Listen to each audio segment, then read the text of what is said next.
আর এক শ্রেণী যুবক, আমরা বুড়ো হয়েছি, আল্লাহর কত ডাকি, ডাকবই তো।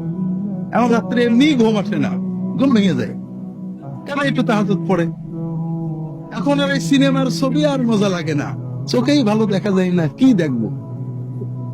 কিন্তু যুবকদের রক্ত টকবক করে, তাদের রক্ত বলে পাপ কর, বন্ধু বলে পাপ কর, দেশ বলে পাপ কর, মোবাইল বলে পাপ কর, টেলিভিশন বলে পাপ কর, বাপ মাও বলে পাপ কর, বলে না? দায় রাখতে গেলে বাপ মা কি বলে? নিষেধ করে না? হ্যাঁ, অনেক বাপ্পা নামাজ পড়তে নিষেধ করে। এই তার রক্ত বলে, সমাজ বলে, বাবা বলে, মা বলে, তারপরেও যে যুবক অন্তত ফরজটা পালন করে, অন্তত দিনা ব্যভিচার মাদকতা থেকে বেঁচে থাকতে পারে, ওই যুবক আমাদের মতো বুড়োদের সুন্নত নফলের অনেক আগেই আল্লাহর ওলি হয়ে যাবে।